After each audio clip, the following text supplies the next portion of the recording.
नमस्ते बच्चों, मैं DD sir DD education classes में एक बार फिर से आपका स्वागत करता हूं।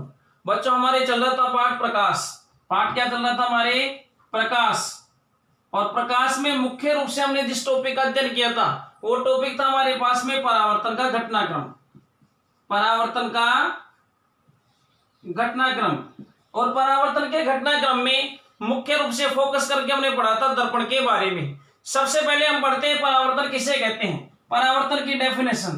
तो बच्चों, हमने पढ़ा था परावर्तन किसे कहते हैं? जब कोई प्रकाश किरण एक पारदर्शी माध्यम में से गमन करती हुई किसी अपारदर्शी सतह पर आपतित होती है, किसी अपारदर्शी सतह पर आपतित होती है तो वो पुनः उसी माध्यम में लौट जाती है। इस घटनाक्रम को क्या कहते हैं? प्रकाश का परावर्तन। रिपीट कर रहा हूं, जब कोई प्रकाश की किरण एक पारदर्शी माध्यम में गमन करती हुई किसी अपारदर्शी माध्यम की सतह से टकराती है और टकरा करके पुनः उसी माध्यम यानी कि पुनः जिस माध्यम से आ रही है उसी माध्यम में वापस लौट जाती है, तो प्रकाश की यह घटना क्या कहलाती है? प्रकाश का परावर्तन कहलाती है। और जिस माध्यम पर टकरा रही है उसके लंबवत एक रेखा मानते हैं, उस लंबवत रेखा को माना जाता है अभिलंब। इस लंबवत रेखा को कहते हैं अभिलंब। क्या कहा था हमने?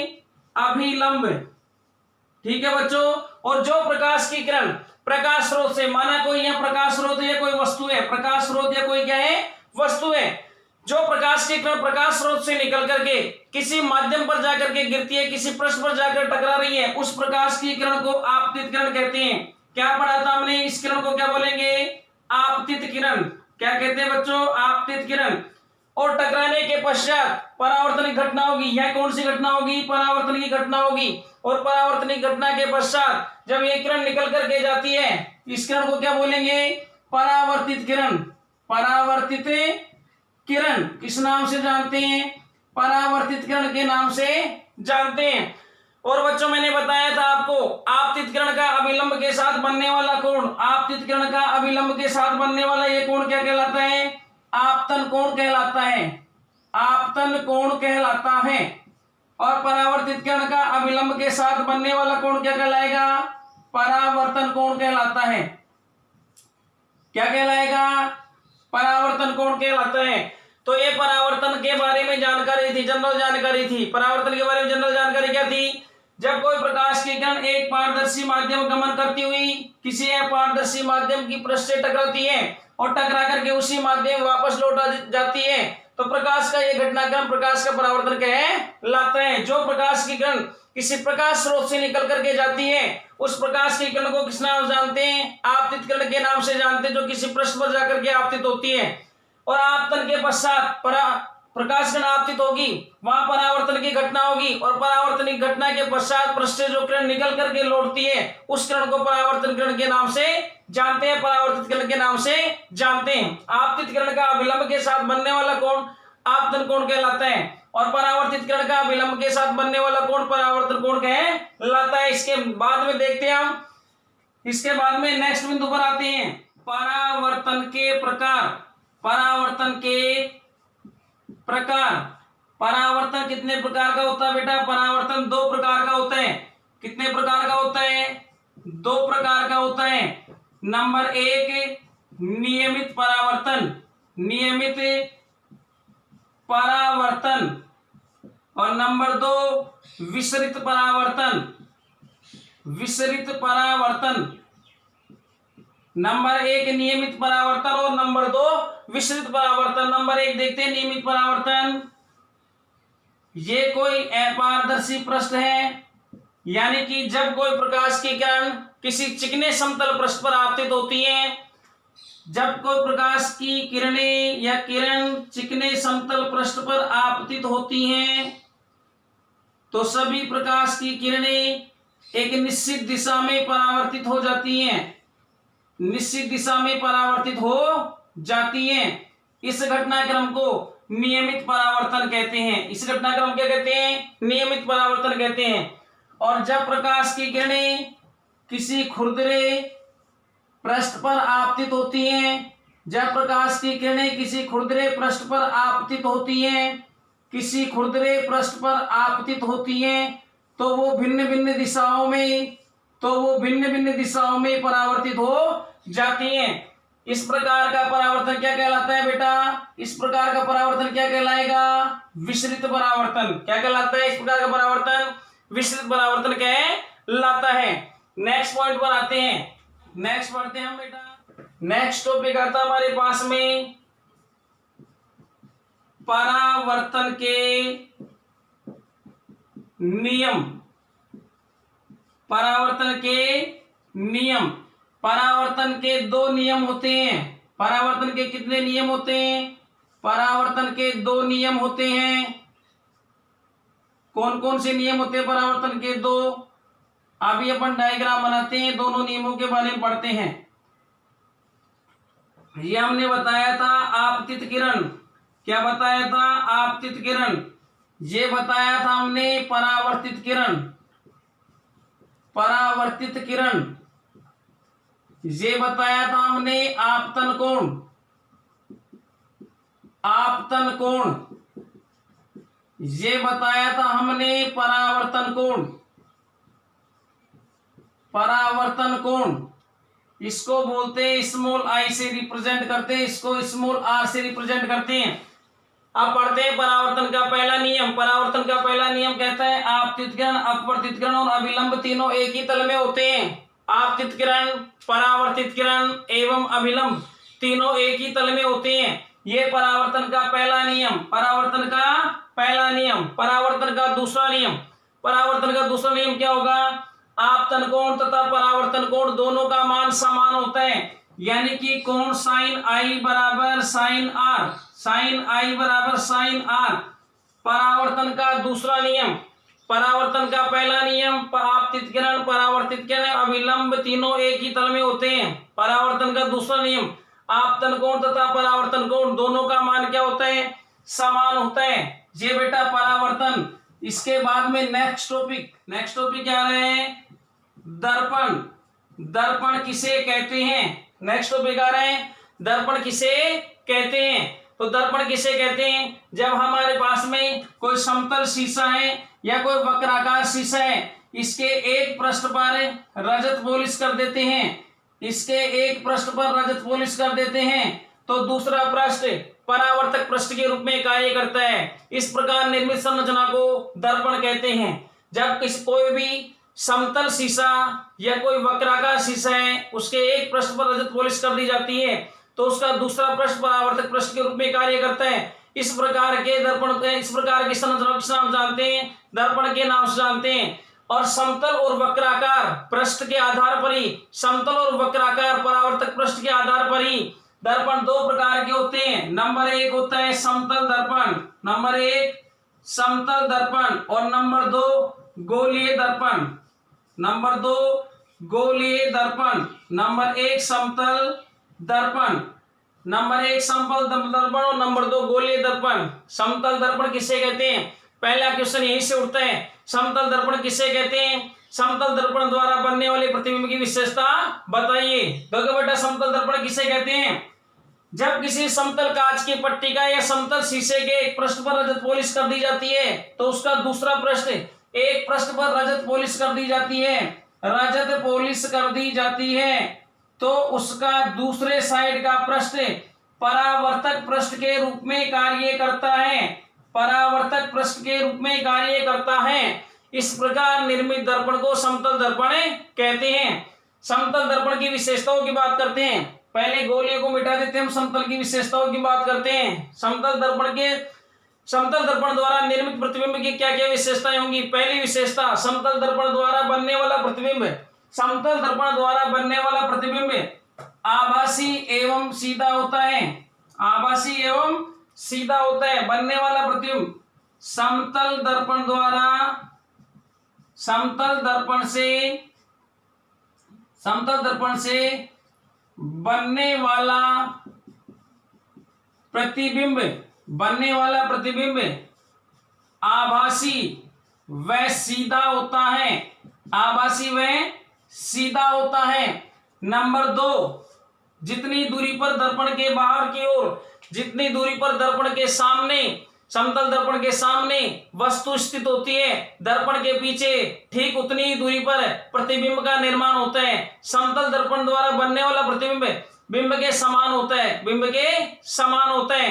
नेक्स्ट बात करते हैं, समतल दर्पण द्वारा बनने वाला प्रतिबिंब पार्श्व परावर्तित होता है, पार्श्व परावर्तित होता है। कैसा होता है बेटा? पार्श्व परावर्तित होता है।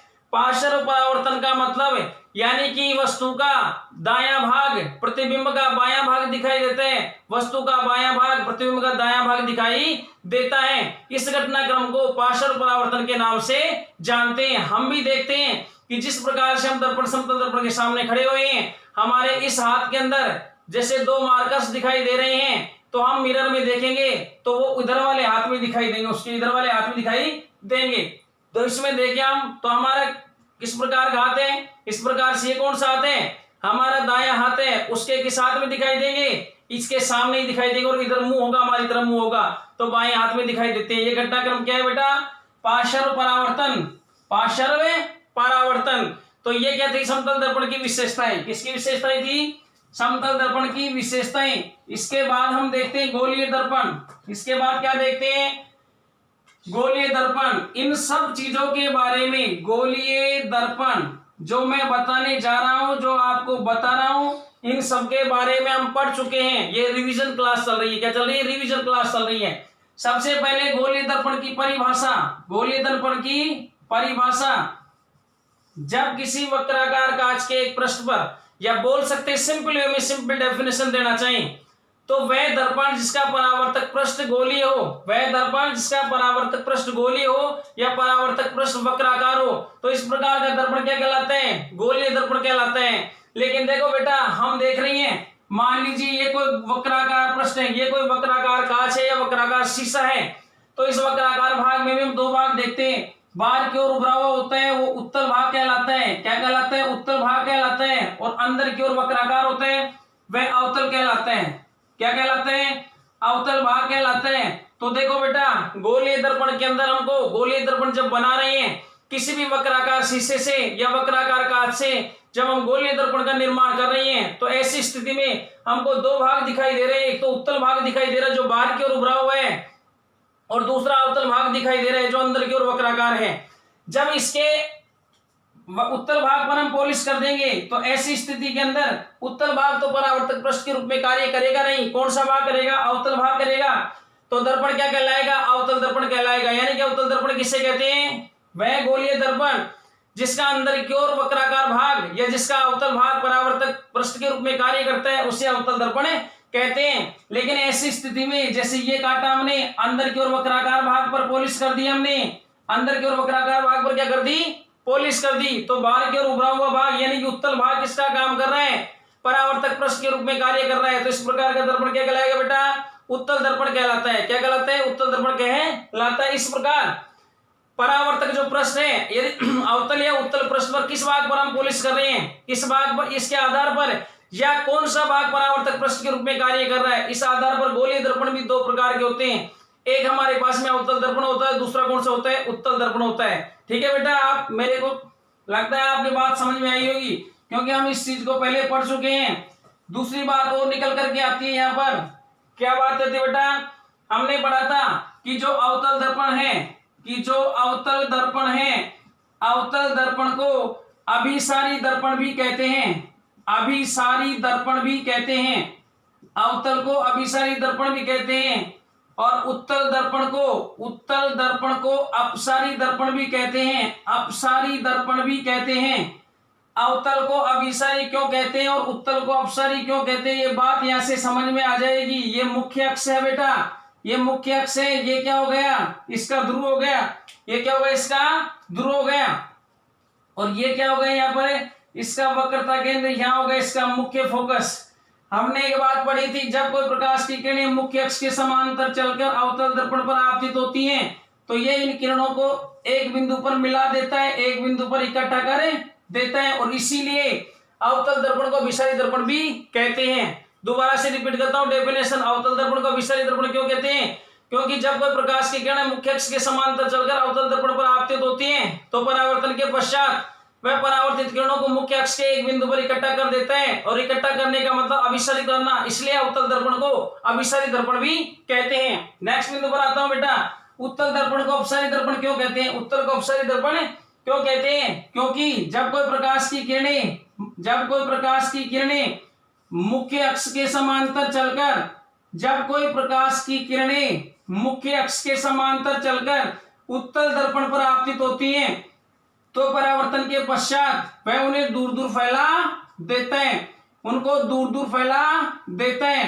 दूर दूर फैलाने के कारण ही उत्तल दर्पण को अपसारी दर्पण कहते हैं। रिपीट करता हूं डेफिनेशन ऑफ द उत्तल दर्पण को अपसारी दर्पण क्यों कहते हैं? क्योंकि जब कोई प्रकाश की किरणें मुख्य अक्ष के समांतर चलकर उत्तल दर्पण पर आपतित होती हैं, तो परावर्तन के पश्चात परावर्तित किरणें दूर दूर फैल जाती हैं, इसीलिए उत्तल दर्पण को अपसारी दर्पण कहते हैं, क्योंकि उत्तल दर्पण परावर्तित किरणों को दूर दूर फैला देता है।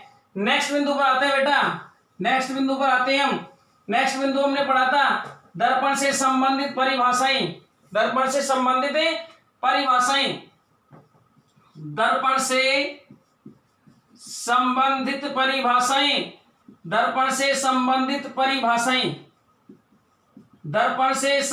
परिभाषाएं पढ़ी थी और दर्पण से संबंधित पहली परिभाषा पढ़ी थी हमने। पहली परिभाषा क्या पढ़ी थी? वक्रता केंद्र किसे कहते हैं? बेटा हमने देखा था ये ये कोई कांच का गोला है, इसको इस गोले को काट करके ये भाग हमने अलग कर लिया। ये भाग अलग करने के बाद में इससे दर्पण बना दिया। क्या बना दिया हमने? ये दर्पण बना दिया। तो बेटा वक्रता केंद्र की परिभाषा इसी से निकल करके आती है, इसी से निकल करके आएगी। कहां से निकल करके आएगी? देखो ये कोई कांच का खोखला गोला था, इस भाग को काट करके अलग कर लिया, एक भाग पर पॉलिश कर दी हमने, रजत पॉलिश कर दी। क्या कर दी हमने? रजत पॉलिश कर दी। जब इस भाग पर रजत पॉलिश कर दी तो दर्पण का निर्माण हो गया। यानी कि डेफिनेशन पर आते हैं, परिभाषा क्या हुई? गोलीय दर्पण को जिस गोले का कटा हुआ भाग माना गया है उस गोले का केंद्र, यानी कि इससे काट कर बनाया तो इसका केंद्र क्या कहलाएगा? वक्रता केंद्र कहलाएगा। और इसे सी से रिप्रेजेंट करते हैं, सी से दर्शाते हैं। नेक्स्ट परिभाषा आती है वक्रता त्रिज्या। क्या आती है बेटा? वक्रता त्रिज्या। नेक्स्ट परिभाषा क्या आती है? वक्रता त्रिज्या। वक्रता त्रिज्या किससे कहते हैं? इसी से परिभाषा निकल कर क्या जाएगी? गोलीय दर्पण को जिस गोले का कटा हुआ भाग माना गया है उसका केंद्र तो वक्रता केंद्र कहलाता है, और उसकी त्रिज्या क्या कहलाएगी? चाहे त्रिज्या इधर मानो चाहे त्रिज्या इधर मानो, उसकी त्रिज्या क्या कहलाएगी? वक्रता त्रिज्या कहलाएगी। क्या कहलाएगी? वक्रता त्रिज्या कहलाएगी। और वक्रता त्रिज्या को कैपिटल आर से दर्शाते हैं। किससे दर्शाते हैं बेटा? कैपिटल आर से दर्शाते हैं। कैपिटल आर से दर्शाते हैं वक्रता त्रिज्या को, कैपिटल आर से दर्शाते हैं। नेक्स्ट परिभाषा पर आ रहे हैं, बेटा। नेक्स्ट परिभाषा क्या आ जाएगी हमारे पास में? ध्रुव। नेक्स्ट परिभाषा क्या आ जाएगी? तीसरी, दर्पण का ध्रुव। ध्रुव किसे कहते हैं? गोलीय दर्पण के परावर्तक पृष्ठ का मध्य बिंदु, गोलीय दर्पण के परावर्तक पृष्ठ का मध्य बिंदु उसका ध्रुव कहलाता है। गोलीय दर्पण के परावर्तक पृष्ठ का मध्य बिंदु उसका ध्रुव कहलाता है। नेक्स्ट परिभाषा पर आ रही है मुख्य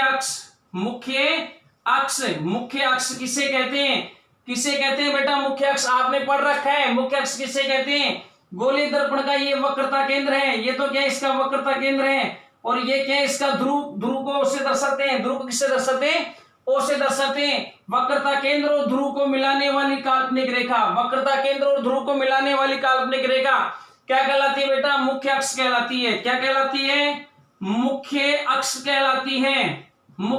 कहलाती है। आई बात समझ में? मुख्य अक्ष कहलाती है। किसे कहते हैं मुख्य अक्ष? गोलीय दर्पण के वक्रता केंद्र और ध्रुव को मिलाने वाली सीधी काल्पनिक रेखा क्या कहलाती है? उसकी मुख्य अक्ष कहलाती है। नेक्स्ट डेफिनेशन पर आते हैं बेटा, नेक्स्ट परिभाषा पर आते हैं मुख्य फोकस। नेक्स्ट परिभाषा क्या आती है? मुख्य फोकस पर आते हैं। अवतल के मुख्य फोकस की बात करते हैं। सबसे पहले अवतल दर्पण का मुख्य फोकस किसे कहते हैं? ये हमने बनाया बेटा अवतल दर्पण। ये क्या बना दिया? अवतल दर्पण बना दिया। ये बीचों बीच क्या हो गया? इसका ध्रुव हो गया। यहां से क्या हो गया? इसका ये वक्रता केंद्र हो गया, और ये सीधी काल्पनिक रेखा क्या हो गई? मुख्य अक्ष हो गई। क्या हो गई? ये मुख्य अक्ष हो गई। जब प्रकाश की किरणें मुख्य अक्ष के समांतर चलकर अवतल दर्पण पर आपतित होती हैं, तो परावर्तन के पश्चात वे मुख्य अक्ष के जिस बिंदु से गुजरती हैं, वे मुख्य अक्ष के जिस बिंदु से गुजरती हैं, मुख्य अक्ष के उस बिंदु को मुख्य फोकस कहते हैं। अवतल दर्पण के मुख्य फोकस की परिभाषा फिर से रिपीट करता हूं मैं फास्ट इसलिए चल रहे हैं हम क्योंकि सब चीजें पढ़ चुके और टॉपिक को रिवाइज करना है अपने। क्या करना है? रिवाइज करना है। जब प्रकाश की किरणें मुख्य अक्ष के समांतर चलकर अवतल दर्पण पर आपतित होती हैं तो परावर्तन के पश्चात वे मुख्य अक्ष के जिस बिंदु से गुजरती हैं, मुख्य अक्ष के उस बिंदु को मुख्य फोकस कहते हैं। उत्तल के मुख्य फोकस की बात करते हैं। उत्तल का मुख्य फोकस ये बना दिया उत्तल दर्पण। क्या बना दिया बेटा हमने? उत्तल दर्पण बना दिया। और ये क्या बना दिया? इसका मुख्य अक्ष बन गया। ये इसका क्या बन गया? ध्रुव बन गया। यहाँ क्या हो गया? जैसे गोला बनाएंगे तो बीच वाला भाग वक्रता केंद्र, और यहाँ क्या बना दिया? मुख्य फोकस।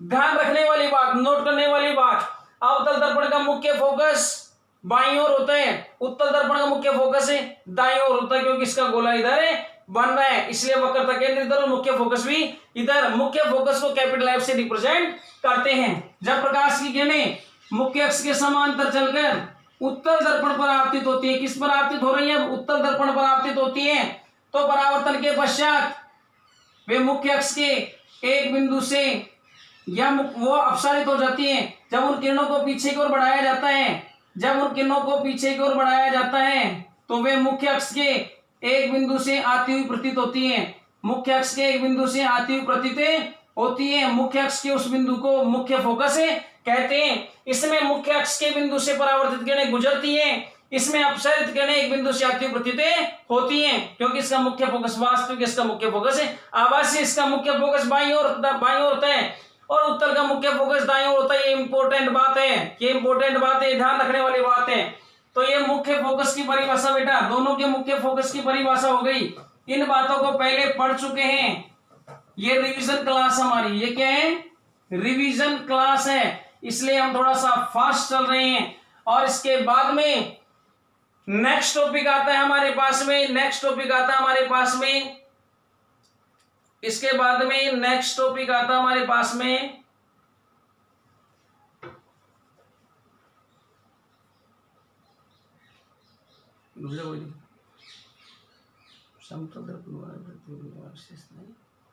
प्रकार पढ़ लिया, परिभाषा हो गई।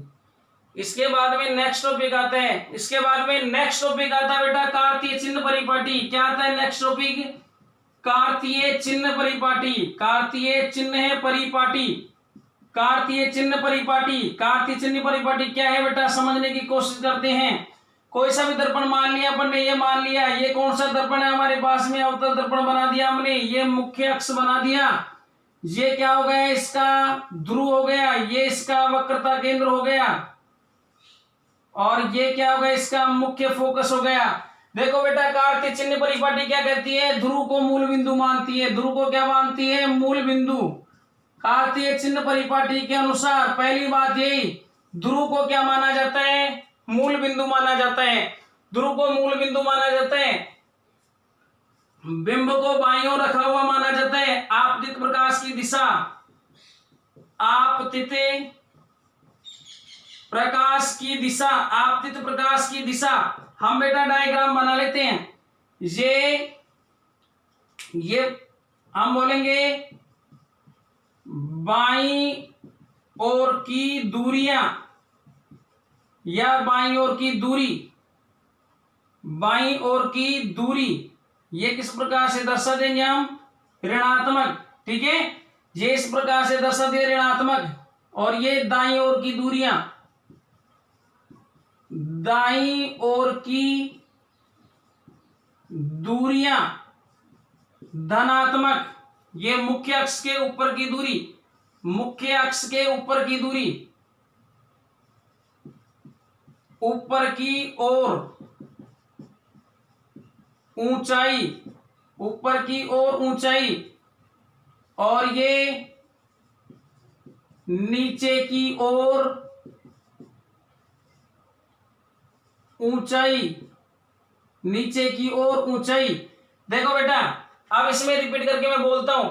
कार्तीय चिन्ह परिपाटी के अनुसार, कार्तीय चिन्ह परिपाटी के अनुसार दर्पण के ध्रुव को मूल बिंदु माना जाता है। कार्तीय चिन्ह परिपाटी के अनुसार बिंब को दर्पण के बाईं ओर रखा हुआ माना जाता है, बाईं ओर रखा हुआ माना जाता है। यानी कि चाहे उत्तल दर्पण है चाहे अवतल दर्पण है, वस्तु को हमेशा बाईं ओर रखेंगे या बाईं ओर रखा हुआ माना जाता है। और तो जब वस्तु बाईं ओर रखी होगी तो दर्पण पर आपतित प्रकाश की किरणों की दिशा किधर से होगी, बाईं ओर से होगी।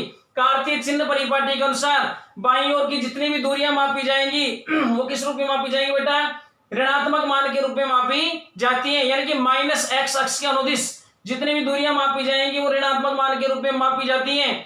मूल बिंदु के दाईं ओर की दूरियां यानी कि प्लस एक्स अक्ष के अनुदिश जितनी भी दूरियां मापी जाएंगी वो धनात्मक मान के रूप में मापी जाती हैं। मुख्य अक्ष के ऊपर की ओर जितनी भी दूरियां मापी जाएंगी यानी कि प्लस वाई अक्ष के अनुदिश जितनी भी दूरियां मापी जाएंगी, प्लस वाई अक्ष के अनुदिश ऊपर की ओर जितनी भी दूरियां मापी जाएंगी वो धनात्मक मान के रूप में मापी जाएंगी।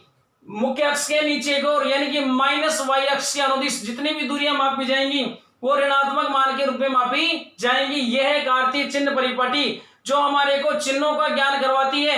चिन्हों का ज्ञान ये करवाती है कि मूल बिंदु के बाईं ओर की दूरियां मापेंगे तो उनके आगे किस प्रकार का चिन्ह लगाएंगे, दाईं ओर की दूरियां होगी तो किस प्रकार का चिन्ह लगाएंगे, ऊपर की ओर दूरी मापेंगे तो किस प्रकार का चिन्ह लगेगा और नीचे की ओर दूरी मापेंगे तो किस प्रकार का चिन्ह का प्रयोग किया जाएगा। और बिंब को मुख्य रूप से किधर रखा हुआ माना जाता है, बाईं ओर रखा हुआ माना जाता है। यह कार्तीय चिन्ह परिपाटी। कार्तीय चिन्ह परिपाटी के बाद बढ़ते बेटा नेक्स्ट टॉपिक किस पर आते हैं, नेक्स्ट टॉपिक पर आते हैं गोलीय दर्पण से। नेक्स्ट टॉपिक होगा गोलीय दर्पण से प्रतिबिंब निर्माण के नियम, निर्माण के नियम बोल सकते हैं। गोलीय दर्पण से परावर्तन के नियम बोल सकते हैं। ठीक है बेटा, सबसे पहले मैं बात करता हूं अवतल की। हमने बताया था कि ये गोलीय दर्पण से प्रतिबिंब निर्माण के नियम या परावर्तन के नियमों की हम बात करते हैं तो चार प्रकार की किरणों की बात करते हैं। जब कोई प्रकाश की किरण अवतल दर्पण की बात कर रही है, अवतल दर्पण की बात कर रही है, जब कोई प्रकाश की किरण मुख्य अक्ष के समांतर चलकर, जब कोई प्रकाश की किरण मुख्य अक्ष से समांतर चलकर अवतल दर्पण पर आपतित होती है तो परावर्तन के पश्चात मुख्य फोकस से गुजर जाती है। ये पहला नियम। दूसरा नियम, जब कोई प्रकाश की किरण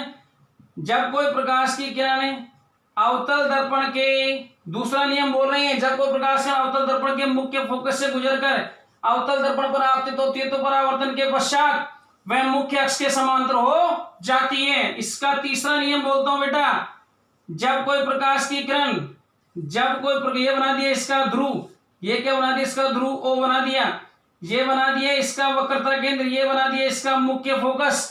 जब कोई प्रकाश किरण वक्रता केंद्र से गुजर करके अवतल दर्पण पर आपतित होती है तो परावर्तन के पश्चात वे उसी पथ से वापस लौट आती है। ये कौन सा नियम हो गया बेटा, ये तीसरा नियम हो गया। चौथे नियम की बात करते हैं, अवतल दर्पण का चौथा नियम क्या होगा। यह अवतल दर्पण बना दिया, ये इसका ध्रुव बना दिया, ये इसका वक्रता केंद्र बना दिया, ये इसका बना दिया मुख्य फोकस। जब कोई प्रकाश किरण तिर्यक दिशा से अवतल दर्पण पर आपतित होती है तो आपतित किरण अभिलंब के साथ में जितना कोण बनाती है परावर्तन के पश्चात परावर्तित किरण में अभिलंब के साथ में उतना ही कोण बनाते हुए परावर्तित हो जाती है। ये कौन सा नियम हो गया बेटा, चौथा नियम। कौन सा नियम हो गया, चौथा नियम। मैं रिपीट करता हूं फिर से एक बार, ये अवतल दर्पण से प्रतिबिंब निर्माण के नियम पढ़ रहे हैं हम, या गोलीय दर्पण से परावर्तन के नियम पढ़ रहे हैं जिसमें अवतल दर्पण से परावर्तन के नियम पढ़ रहे हैं जो विभिन्न स्थितियों में वस्तु के प्रतिबिंब के बारे में हमको जानकारी देते हैं। फिर से देखो, नंबर 1 बोल रहा हूं, जब कोई प्रकाश किरण मुख्य अक्ष के समांतर चलकर अवतल दर्पण पर आपतित होती है तो परावर्तन के पश्चात वह मुख्य फोकस से गुजर जाती है। दूसरा नियम, जब कोई प्रकाश किरण मुख्य फोकस से गुजर करके अवतल दर्पण पर आपतित होती है तो परावर्तन के पश्चात वह मुख्य अक्ष के समांतर हो जाती है। तीसरा नियम, जब कोई प्रकाश किरण अवतल दर्पण के वक्रता केंद्र से गुजरकर अवतल दर्पण पर आपतित होती है यानी कि विलंब की दिशा से अवतल दर्पण पर आपतित होती है तो परावर्तन के पश्चात परावर्तित किरण उसी मार्ग से वापस लौट आती है। और तिर्यक दिशा से आपतित होने वाली किरण के लिए नियम, जब कोई प्रकाश की किरण तिर्यक दिशा से अवतल दर्पण पर आपतित होती है तो आपतित किरण अभिलंब के साथ में जितना कोण बनाती है परावर्तित किरण भी अभिलंब के साथ में उतना ही कोण बनाते हुए परावर्तित हो जाती है। ये चौथा नियम हो गया। नेक्स्ट नियमों पर आते हैं बेटा, उत्तल के नियमों पर आते हैं। उत्तल के लिए नियम पढ़ते हैं हम, उत्तल के लिए यही नियम पढ़ते हैं। उत्तल के लिए प्रकाश की किरणें कहां से जाएंगी और कैसे कैसे गुजरेंगी। तो उत्तल के लिए नियम देखो बेटा, उत्तल दर्पण के लिए नियम देखते हैं हम। उत्तल दर्पण के लिए, उत्तल के लिए देखते हैं, उत्तल दर्पण के लिए देखें तो पहला नियम पढ़ते हैं। उत्तल दर्पण से परावर्तन का पहला नियम, उत्तल दर्पण बना लिया, ये मुख्य अक्ष बना दिया, ये इसका ध्रुव O बना दिया, ये इसका वक्रता केंद्र और ये इसका मुख्य फोकस। जब कोई प्रकाश किरण मुख्य अक्ष के समांतर चलकर उत्तल दर्पण पर आपतित होती है, जब कोई प्रकाश किरण मुख्य अक्ष के समांतर चलकर उत्तल दर्पण पर आपतित होती है तो वह अपसारित हो जाती है। जब इस किरण को पीछे की ओर बढ़ाया जाता है तो मुख्य फोकस से आती हुई प्रतीत होती है। ये इसका पहला नियम। दूसरा नियम, ये उत्तल दर्पण बना दिया हमने, क्या बना दिया बेटा, उत्तल दर्पण बना दिया, ये इसका मुख्य अक्ष हो गया, ये इसका ध्रुव बना दिया हमने, ये इसका वक्रता केंद्र हो गया और ये इसका क्या हो गया, मुख्य फोकस हो गया। जब कोई प्रकाश की किरण उत्तल दर्पण पर इस प्रकार आपतित हो कि वह उसके दूसरे ओर स्थित, वह उसके पीछे स्थित मुख्य फोकस में जाती हुई प्रतीत हो तो परावर्तन के पश्चात वह मुख्य अक्ष के समांतर हो जाती है। दूसरा नियम। तीसरा नियम, तीसरा नियम बेटा इसमें देखो, तीसरा नियम क्या होगा, ये हमने उत्तल दर्पण बना दिया, ये इसका मुख्य अक्ष बना दिया, ये इसका वक्रता केंद्र बना दिया और ये इसका मुख्य फोकस बना दिया। ये क्या बना दिया, इसका मुख्य फोकस बना दिया। जब कोई प्रकाश किरण उत्तल दर्पण पर इस प्रकार आपतित हो कि वह उसके पीछे स्थित, वह उसके पीछे स्थित वक्रता केंद्र में जाती हुई प्रतीत हो, वह उसके पीछे स्थित वक्रता केंद्र में जाती हुई प्रतीत हो तो वह उसी मार्ग से वापस लौट आती है। और इसका चौथा नियम क्या होगा बेटा, चौथा नियम क्या होगा कि जब कोई प्रकाश की किरण, जब कोई प्रकाश की किरण उत्तल दर्पण पर तिर्यक दिशा से आपतित होती है, उत्तल दर्पण पर तिर्यक दिशा से आपतित होती है तो आपतित किरण अभिलंब के साथ में जितना कोण बनाती है, आपतित किरण अभिलंब के साथ जितना कोण बनाएगी, परावर्तित किरण भी अभिलंब के साथ में उतना ही कोण बनाते हुए परावर्तित हो जाती है। यानी कि इसका अवतल और उत्तल का जो चौथा नियम है दोनों में क्या है, समान। मैं रिपीट करता हूं, देखो एक बार।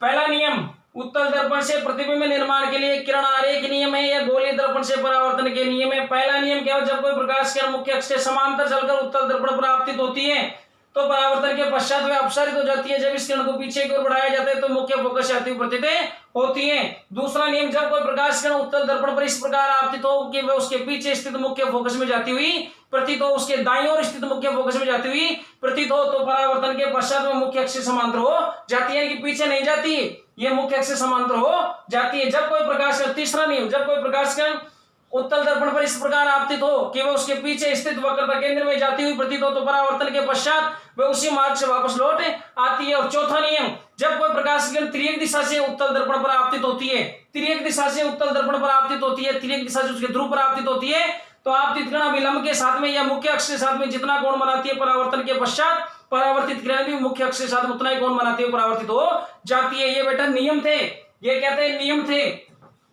इसके बाद में पढ़ते हैं हम नेक्स्ट टॉपिक, इसके बाद में नेक्स्ट टॉपिक पढ़ते हैं अवतल दर्पण द्वारा, अवतल दर्पण द्वारा प्रतिबिंब निर्माण, प्रतिबिंब निर्माण, अवतल दर्पण द्वारा प्रतिबिंब निर्माण।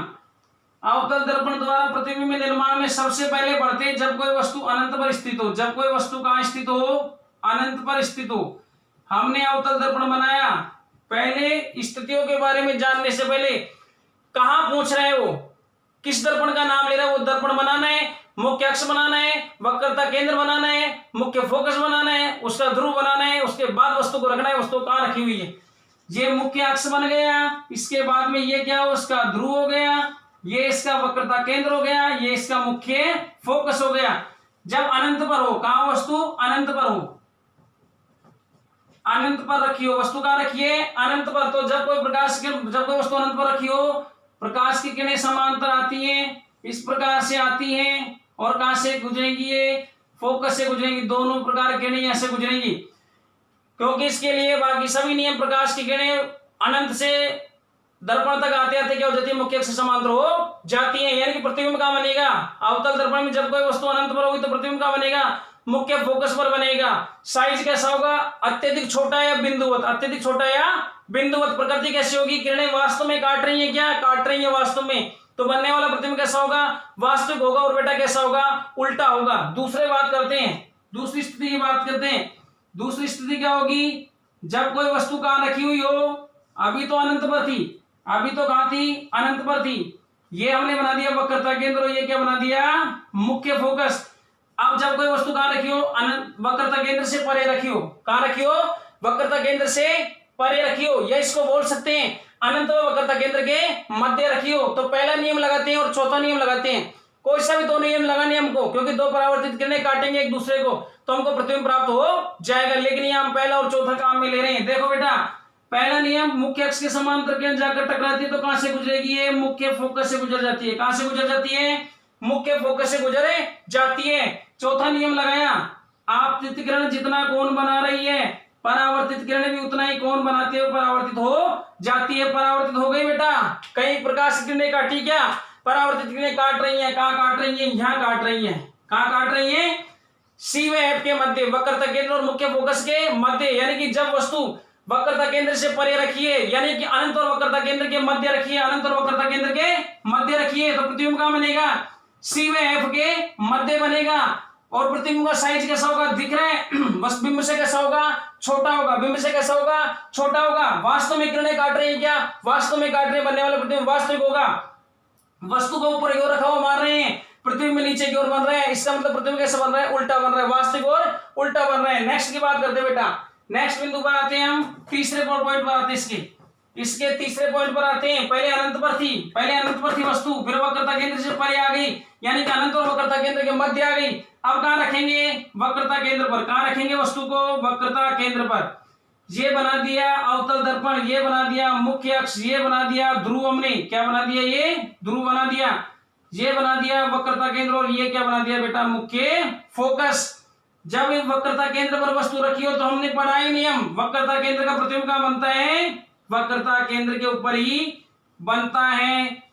ये पहला नियम लगा दिया। किरण कहां से गुजरेगी, मुख्य फोकस से गुजरेगी बेटा। कहां से गुजरेगी, मुख्य फोकस से। आपतित किरण जितना कोण बनाएगी, परावर्तित किरण उतना कोण बनाते हुए सीधी रेखा खींचना है आपको, सीधी रेखा खींचना है। परावर्तित किरण उतना कोण बनाते हुए परावर्तित हो जाएगी। यानी कि दोनों किरणें कहां काट रही हैं, जब कोई वस्तु अवतल दर्पण के सामने वक्रता केंद्र पर रखी हो तो प्रतिबिंब का बनता है, वक्रता केंद्र पर ही बनता है। साइज कैसा होता है, बिंब के समान होता है। साइज कैसा होता है, बिंब के समान होते हैं। प्रकृति कैसी होती है, वास्तु में किरणें काटती है, बनने वाला प्रतिबिंब वास्तविक होता है। और कैसा होता है, उल्टा होता है। कैसा होता है बेटा, उल्टा होता है। ये हमने बात कर ली तीन स्थितियों की। नेक्स्ट तीन स्थितियों की बात कर रहे हैं, नेक्स्ट तीन स्थितियों की बात कर रहे हैं। अब वक्रता केंद्र पर रख दिया था, वक्रता केंद्र के बाद में और वस्तु को थोड़ा सा आगे बढ़ाते हैं, थोड़ा सा आगे और बढ़ाते हैं। देखो बेटा, ये अवतल दर्पण बना लिया हमने, ये अवतल दर्पण बना लिया, ये मुख्य अक्ष रहा, ये हो गया इसका ध्रुव ओ हो गया, और ये इसका वक्रता केंद्र हो गया, ये इसका क्या हो गया, मुख्य फोकस हो गया। अब कोई वस्तु कहां रखी हुई है, सी व एफ के मध्य। कहां रखी हुई है बेटा, सी व एफ के मध्य रखी है, वक्रता केंद्र और मुख्य फोकस के मध्य रखी होती है। पहला नियम लगाते हैं, मुख्य अक्ष से समांतर चलने वाली प्रकाश किरण आपतित होती है। कहां से गुजरेगी बेटा, ये कहां से गुजरेगी, मुख्य फोकस से। आप स्केल की सहायता से सीधा बनाना रेखा। आपतित किरण, पहला नियम लगा दिया, प्रकाश किरण मुख्य अक्ष से समांतर चलकर जब अवतल दर्पण पर आपतित होती है तो मुख्य फोकस से गुजर जाती है।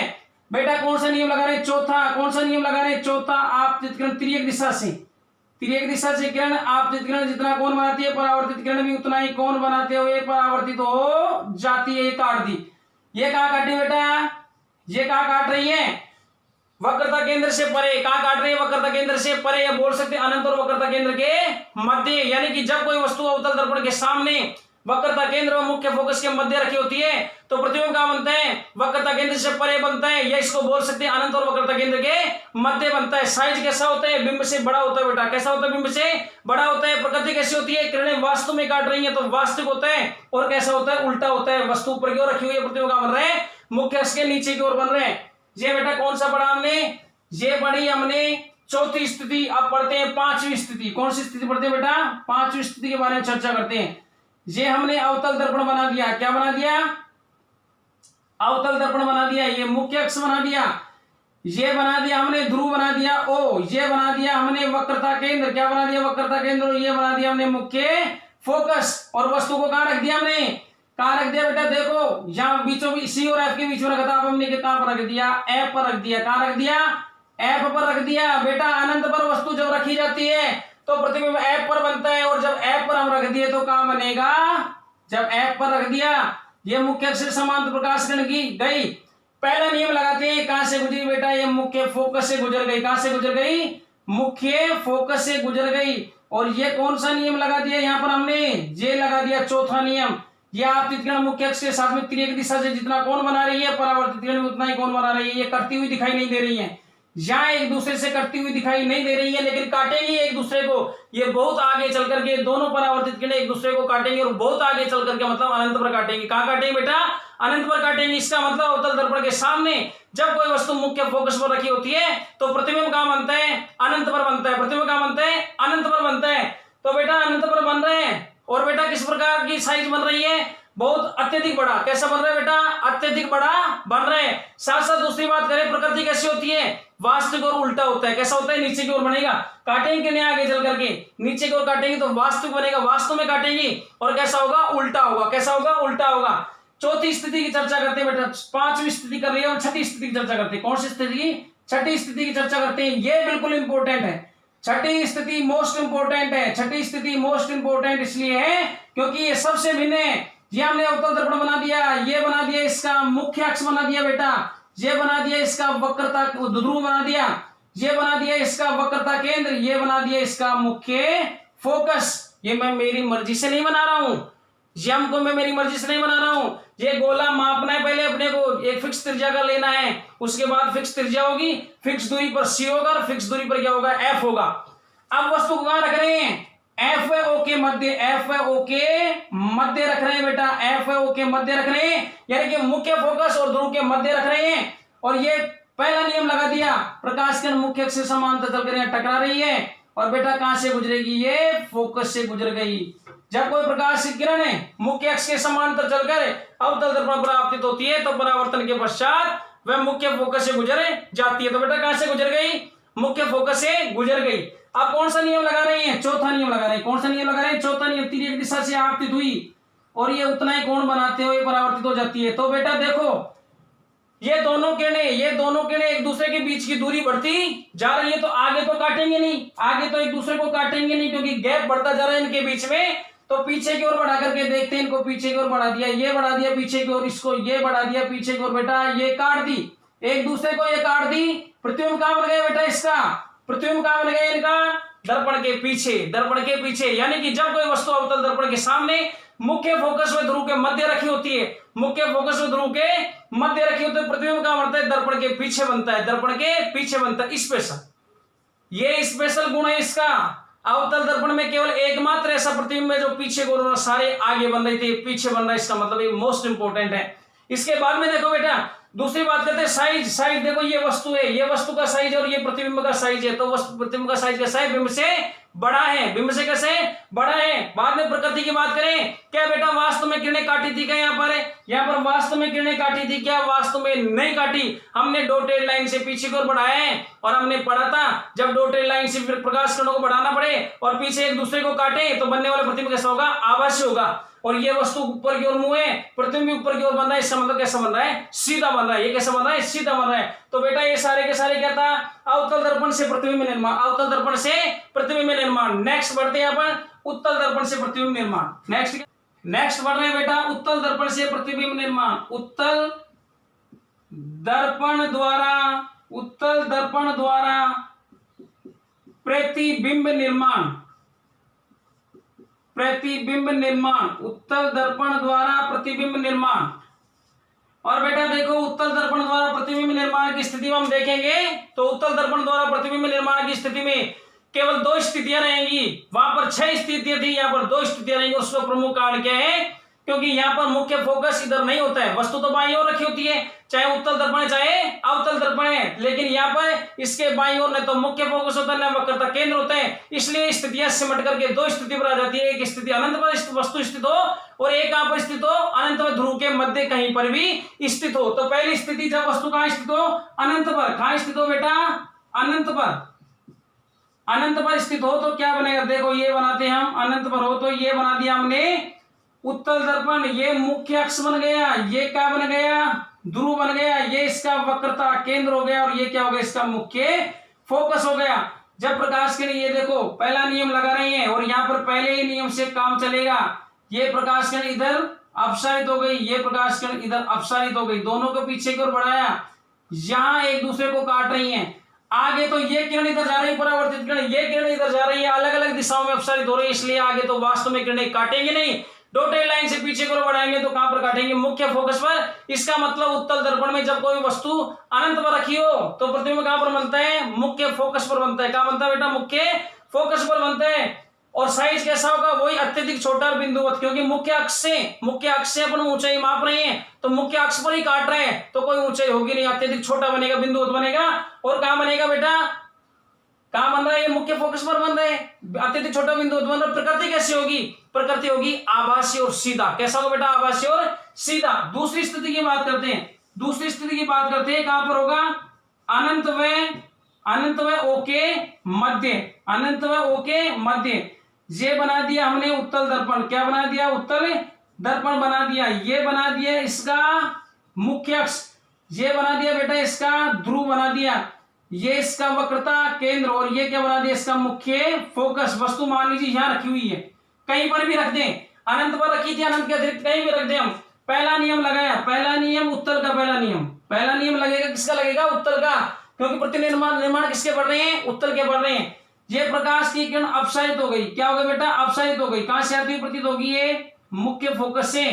अपन ने लगाया चौथा नियम, आपतित किरण मुख्य अक्ष के साथ में जितना कोण बना रही है, परावर्तित किरण में मुख्य अक्ष के साथ में उतना ही कोण बनाती है, परावर्तित होगी, इसको पीछे की ओर बढ़ा रहे हैं। कहां बढ़ा रहे हैं, पीछे की ओर।